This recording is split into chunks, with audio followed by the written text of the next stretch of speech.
Alors bonjour à tous, je m'appelle Marina, j'ai 22 ans et je suis actuellement étudiante à Angers dans une formation de conduite de projet humanitaire.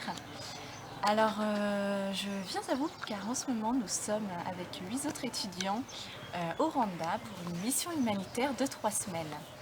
Donc voilà, nous sommes partis le 28 mai et nous allons revenir en France le 19 juin.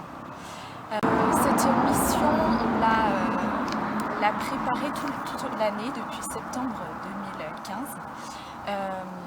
Et en fait, c'est en lien avec l'association Graines en Vie, formation qui est intégrée à notre formation. Nous avons dû trouver une mission et la préparer, trouver un partenaire et monter tout le projet pour partir au mois de juin.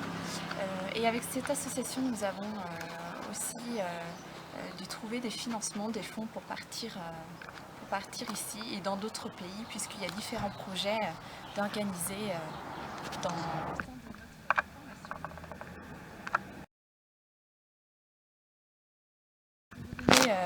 un peu plus d'infos sur le Rwanda. Voilà, c'est un pays situé près de la République démocratique du Congo en Afrique. Un pays qui est surnommé le pays aux 1000 collines. Voilà, c'est très vallonné, avec de très beaux paysages. Ici, pour vous donner un peu plus d'infos, donc la capitale est Kigali. Il parle le Kinyarwanda. Et voilà, ici la monnaie locale est le franc rwandais, qui équivaut à peu près, alors pour 1 euro, ça équivaut à 880 francs rwandais. Alors, je vais continuer sur le mode de vie ici.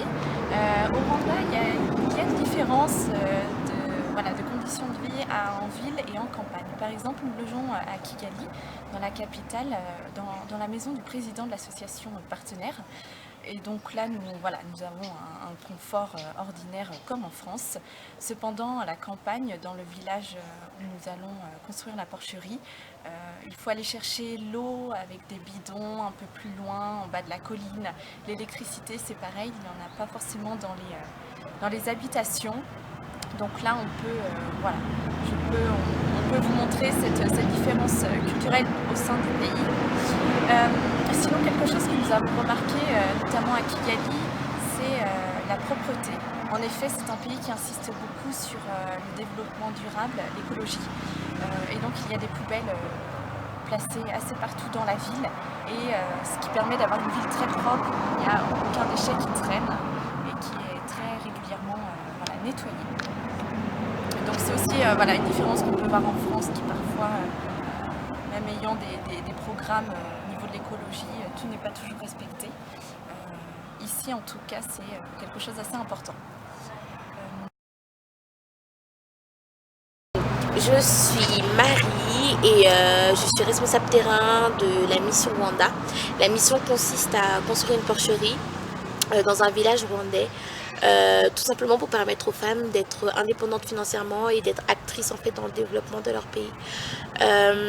Cette mission, elle nous a, nous, notre groupe, on a été intéressés par la mission parce que déjà l'année dernière, il y a un premier groupe qui est venu ici au Rwanda construire une porcherie dans un autre village, et ça a vraiment permis en fait à plus de 80 familles de pouvoir scolariser leurs enfants, être indépendants, tout simplement avoir une meilleure qualité de vie. Et on a trouvé ça super intéressant et on s'est dit pourquoi pas pérenniser l'action et permettre à un autre village encore plus démuni d'avoir cette chance tout simplement d'accéder à une meilleure qualité de vie et à permettre à des enfants d'aller à l'école, à des femmes de pouvoir agrandir leur marché, et tout simplement. Alors, une journée type, donc on quitte Kigali à 8h.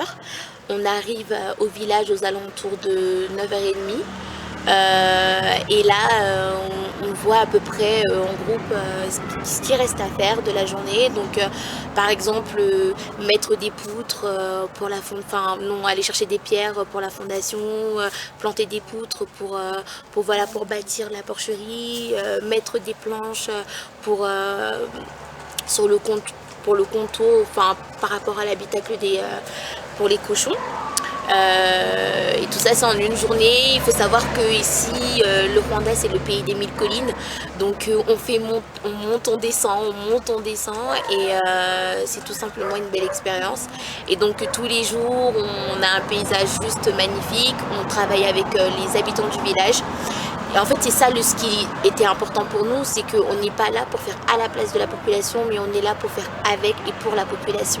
Et donc, les villageois sont vraiment acteurs dans ce projet et passer tout simplement des journées avec des femmes et des hommes qui sont tout simplement motivés par ce projet et qui ont espoir tout simplement parce qu'ils voient que c'est le début d'un nouveau commencement. C'est juste, ça fait chaud au cœur. Les missions de Forests of Strong Women Ministries, c'est création de pagnes, porcherie, des séminaires pour redonner confiance aux femmes. En fait, il faut savoir que les actions de l'association, elle est vraiment axée sur les femmes, parce qu'il faut savoir qu'aussi dans le programme politique au Rwanda, c'est de vraiment réinsérer les femmes au cœur du développement du pays. Et l'association, ses missions pour la plupart consistent à redonner confiance aux femmes au travers de séminaires, à leur apprendre la création et la teinture de pagnes pour leur permettre de pouvoir revendre pour se financer, la création de la porcherie dans le plus long terme pour pérenniser, pour qu'elle soit indépendante au niveau des villages ici au Rwanda. Donc ça c'est vraiment les grands axes de l'association Forests of Strong Women Ministries.